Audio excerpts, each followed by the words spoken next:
ఆంధ్ర తెలంగాణలో తక్కువ ఫీజులతో high quality results ఇస్తున్న ఏకైక సంస్థ తిరుమల్ ఐఏఎస్ ఇన్స్టిట్యూట్. నమస్తే, నేను విజయ్. డాకు మహారాజ్ సక్సెస్ మీట్ లో మ్యూజిక్ డైరెక్టర్ తమన్ చేసినటువంటి కామెంట్స్ ఇప్పుడు తెలుగు సినిమా ఇండస్ట్రీలో పెద్ద డిస్కషన్ గా మారాయి. అంటే ఇప్పటి వరకు కూడా ఇండస్ట్రీలో అంటే ఒక సినిమా హిట్ అవ్వాలని, ఇంకొక సినిమా పట్టవాలని హీరో ఫ్యాన్స్ ఇలా పాలిటిక్స్ రకరకాలుగా ఇటీవల కాలంలో మనం కొన్ని విచిత్రమైనటువంటి సంఘటనలు చూసాం. దానికి సంబంధించి ఆయన పరోక్షంగా తమన్ మాట్లాడారు. అయితే ఇప్పుడు తమన్ వ్యాఖ్యల్ని సపోర్ట్ చేస్తూ డైరెక్ట్గా ఇండస్ట్రీకి సంబంధించినటువంటి పెద్దగా చెప్పుకునేటువంటి మెగాస్టార్ చిరంజీవి కూడా ఆయన సపోర్ట్ చేస్తూ కొద్దిసేపటి కిందట ట్వీట్ చేశారు.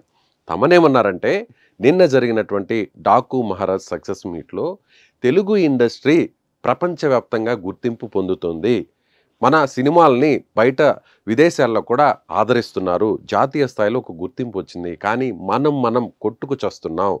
ఆ సినిమా గురించి నెగిటివ్గా స్ప్రెడ్ చేస్తున్నాం టాక్స్ని. అదేవిధంగా ఏ హీరో కూడా కష్టపడినా ఆ హీరో ఫ్యాన్స్ కూడా దాన్ని నిలబెట్టుకోవాలి.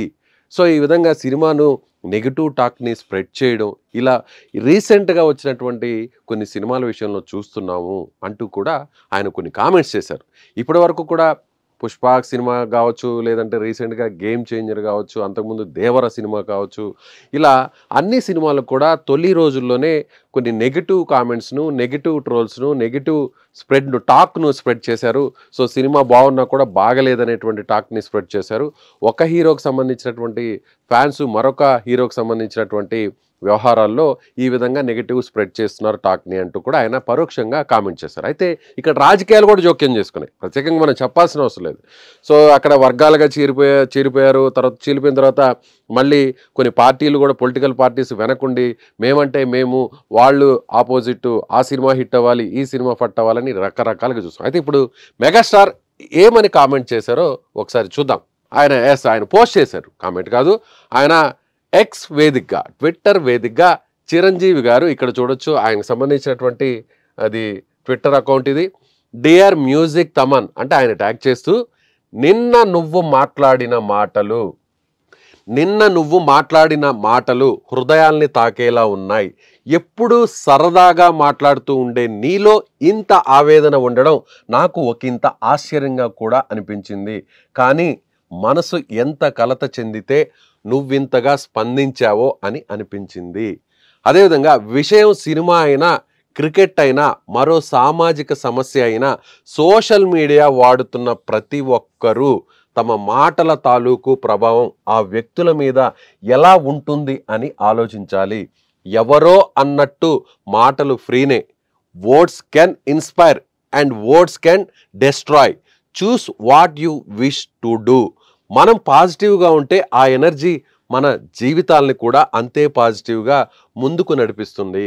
Thoughtful words my dear, God bless అంటూ చిరంజీవి ఆయన చేసినటువంటి పోస్ట్ గురించి ఇప్పుడు మొత్తం ఇండస్ట్రీలో కూడా డిస్కషన్ నడుస్తుంది. అంటే పుష్ప సినిమా విషయంలో జరిగినటువంటి కొన్ని వివాదాలన్నీ కూడా మనకు తెలుసు. పుష్ప 2 సినిమా రిలీజ్ తర్వాత తొక్కిసలాట్లో ఒక మహిళ చనిపోవడం, మరొక బాలుడు కూడా ప్రాణాలతో కొట్టుమిట్టాడుతున్నారు. ఆ తర్వాత కేసులు నమోదవడం, ఆ తర్వాత టీంకి సంబంధించిన సభ్యులు, ముఖ్యంగా హీరో అల్లు అర్జున్ మీద కూడా కేసు నమోదవడం, ఆయన ఒకరోజు జైలుకు వెళ్ళడం, మళ్ళీ రావడం, ఆ తర్వాత కోర్టులో బెయిల్ కూడా రావడం, తర్వాత పోలీస్ స్టేషన్లో ఆయన వెళ్ళి హాజరవడం, ఇవన్నీ కూడా మనం చూసాం. అయితే ఇక్కడ 2 వర్గాలుగా చీలిపోయిందా ఇండస్ట్రీ అనేటువంటి వ్యవహారాన్ని కూడా చూసాం.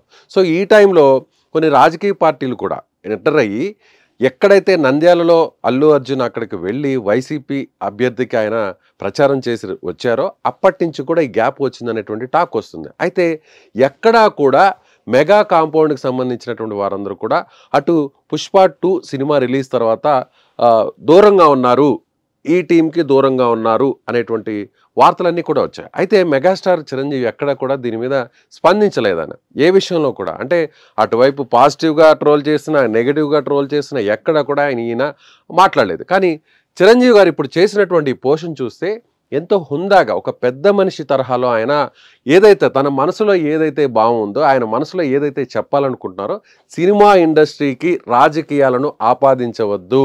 సో అందరూ కూడా అన్ని సినిమాలు కూడా హిట్ అవ్వాలనే కోరుకుందాం. తెలుగు సినిమా ఇండస్ట్రీ ప్రపంచవ్యాప్తంగా వ్యాప్తి చెందాలి అనేటువంటి బలమైనటువంటి కోరికను ఆయన ఈ పోస్ట్ ద్వారా, తన పోస్ట్ ద్వారా మరొకసారి చాటి చెప్పారనే చెప్పాలి. సో వివాదాలు ఉంటాయి ప్రతి చోట, ప్రతి దగ్గర వివాదాలు ఉంటాయి, ప్రతి కుటుంబంలో వివాదాలు ఉంటాయి. అదేవిధంగా ఇక్కడ చూసినట్లయితే ఇప్పటికైనా కూడా ఇండస్ట్రీ ఒకటి అవ్వాలి, నెగిటివ్ టాక్ని స్ప్రెడ్ చేయొద్దు, ప్రతి సినిమా కూడా హిట్ అవ్వాలనే కోరుకోవాలి. సో అంటూ ఆయన ఇండైరెక్ట్గా చేసినటువంటి ఆ పోస్ట్ను కూడా మనం చూడవచ్చు. సో మొత్తం మీద గత కొన్ని నెలల నుంచి కూడా తెలుగు సినిమా పరిశ్రమలో అనేక వివాదాలు చుట్టుముట్టుతూ ఉన్నాయి. కేసులు, తర్వాత వివాదాలు, ఇవన్నీ కూడా మనం చూస్తూనే ఉన్నాం. ఇప్పుడు తాజాగా కూడా తమన్ చేసినటువంటి, అంటే తమన్ చాలా సరదాగా ఉంటారు.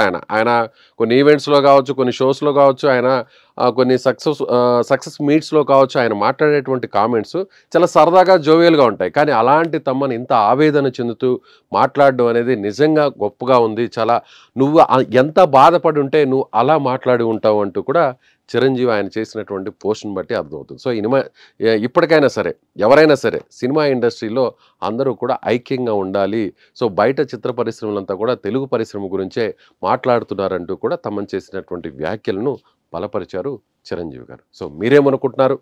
చిరంజీవి గారికి సంబంధించినటువంటి పోస్ట్ కావచ్చు, తమన్ గారికి సంబంధించినటువంటి కామెంట్స్ మీద మీరేమనుకుంటున్నారు? నిజంగానే ఇండస్ట్రీలో కొన్ని వర్గాలుగా చీలిపోయాయా గ్రూపులు అనేది అనుకుంటున్నారా లేదా? కామెంట్ చేయండి.